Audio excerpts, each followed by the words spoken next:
Hey y'all, welcome back to Made It to Medicine with Vix. That's me, and I'm a second year medical student at UICOM Chicago. And I come to you weekly with videos talking about my premier journey, to med school journey, and all the things in between, which is why I started that Sunday self-care series, so you can learn a little bit more about me, Vix the person. Okay, so today I am concluding my three-part series of things I did not like about my first year medical school, things I did like about my first year medical school, and today, things I wish I knew before I started my first year. Last summer, I did sit down and do this with my friend Kia. I will link that video above, which was great to hear her perspective, but now as I've actually gone through 1 year, I want to give you my spin, my turn of things as well. So keep watching so you can hear the 6 things that I've come up with as to what I feel like you should know before starting medical school. Let's go.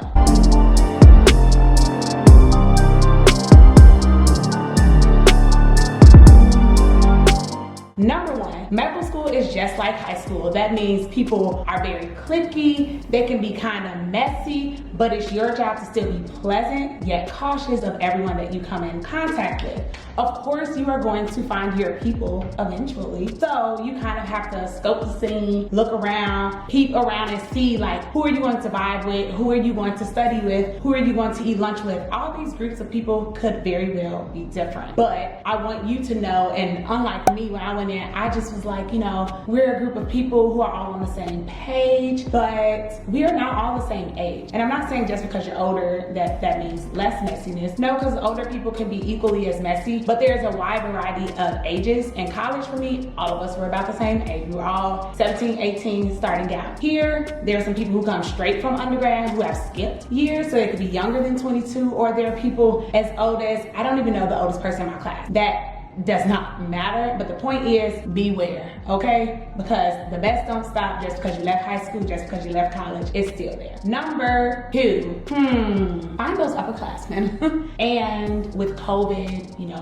the class before me was the COVID class, completely, I believe, like online their first year. My class was hybrid. We did a little bit of in-class work, a little bit of online work, but it still made it very difficult to see the upperclassmen, to even know who they were, because my class is also over 200 people, so I didn't know if you were a classmate or a second, third, or fourth year. But find those people. My school, we have Slack channels. You can post something in the Slack channel, go to the Facebook group, you know, find the class board page on Instagram for the class above you. Anything to find them, because they have knowledge, they are wise, and they know things. They've taken these exams before. They can tell you how to study, or kind of prime you, and you can ask questions on, am I studying the right way? Am I looking at this properly? Should I be doing big picture, or should I be focusing down on the minutia? Long story short, they have been where you are currently at. So there's no need to think that you have to reinvent the wheel. You have to start over. You have to do it all by yourself. Why? Because they are there. And of course, each year, hopefully, your school is revamping the curriculum and trying to make it better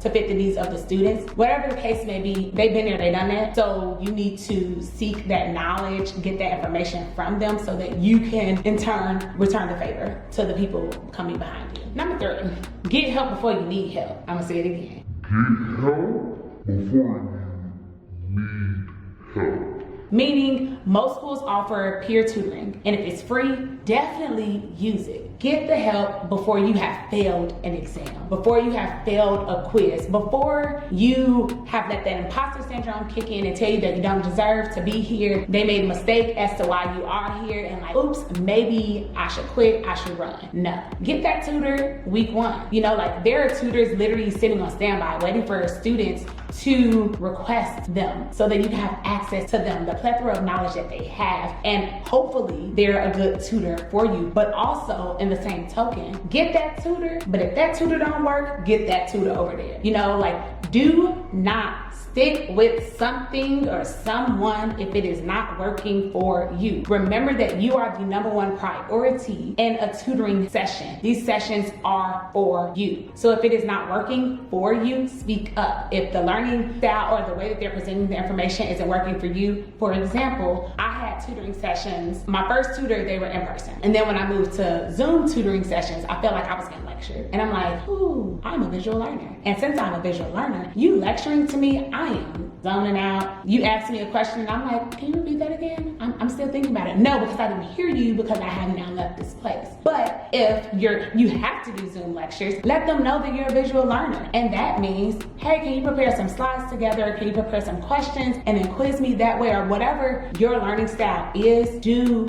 that. Like, the purpose of the tutoring sessions are for you to walk away having gained something. And that point leads me to number 4 of know your learning style. Know your learning style. Like, do you study best by yourself, or do you study best in groups? If you study best in groups, try not to let that group go over 4 people, but I really advise no more than 3. And possibly try not to study with your friends once you have established those friend groups, because we all know that friends can be distracting. You having too much of a good time when you're not learning. And if you're not learning in group study, now you got to spend more time at home relearning or doing what you should have done when you had set aside that time for group study. But yes, are you a solo studier or a group studier? Do you need to attend lectures in order to comprehend the material, or do you need to watch the lectures on 2 times speed? Also, pro tip, preview the lectures, whether you're attending them or whether you're watching the recording. Preview those lectures so that you have some type of idea of what the lecturer is talking about, as in, you're not wasting your time. Because if you show up and you don't know anything, you don't know what they're saying, this topic is foreign, now you've heard it and now you gotta go back and do it all over again. But if you preview, you have some sort of idea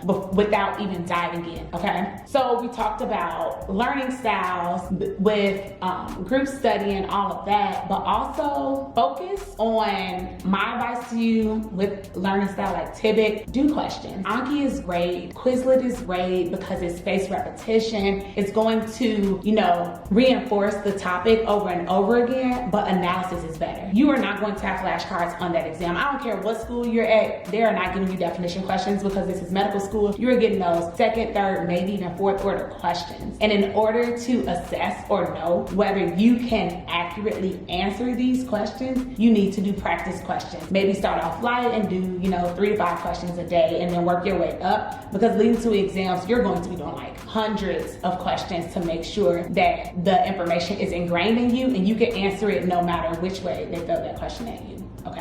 And then number 5, resources. Leading up to medical school or the start of your classes, you are going to hear so many people say, use Boards and Beyond, use Sketchy, use Pixarize, use Pathoma, use this, use that. Y'all, let me tell you what you need to use. Your brain. Use your brain to know that there's no way you can use all of those things and be successful, because that is literally like you pulling yourself in several different directions. And you're only one person. So use one thing. And I would start with whatever free resource your school gives you. Start there before paying to use something else. My school gives us osmosis for free, so I used osmosis. A lot of people were saying that Boards and Beyond is great because Dr. Ryan, he's a cardiologist. Yeah, so when I got to cardio, Boards and Beyond. Sketchy is amazing, especially for micro. So when I got to micro, I use Sketchy. What I'm getting at is what you use may vary from block to block.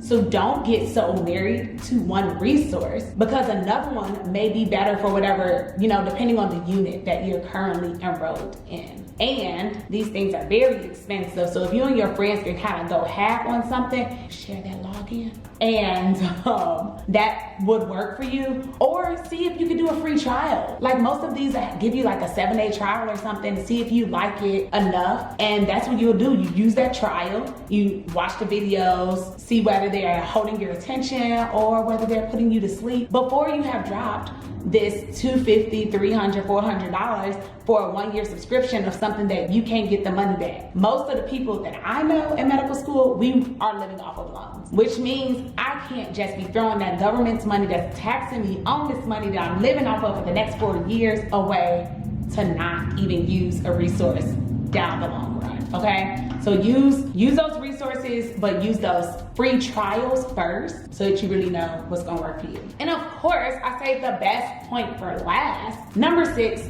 final step, this is it, y'all.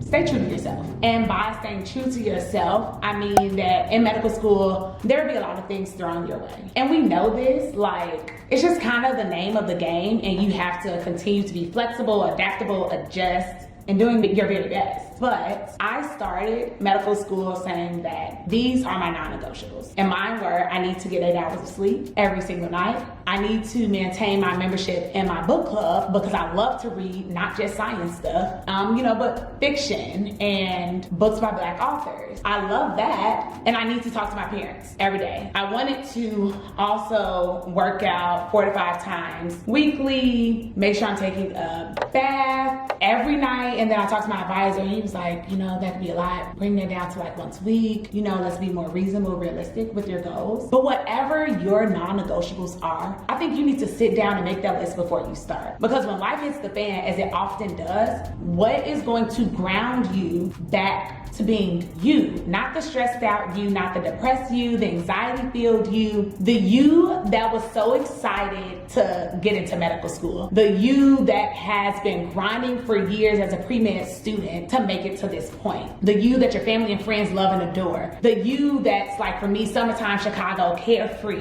What is going to make sure that you stay you? Whatever that is, write it down on a Post-it note, put it by your computer, look at it several times a week so that when you see you get a little antsy, you get away from who you are, you quickly remind yourself of that. I hope y'all took some notes during this video, and if you didn't, you can always run that track back, DJ run that track back, and watch it again. But seriously, I hope that you took something away from this video and know that as you're going into medical school your first year, that you might come up with 6 other tips for next year's class of how to live and be a better you during your first year to better prepare you for what is to come ahead in medical school. With that said, be sure to click like and subscribe to this video or to this channel for the success of Made It to Medicine going forward. Y'all liking the videos, y'all commenting under the videos really encourages me to continue to do what I am doing. I started this channel because when I was a pre-med student,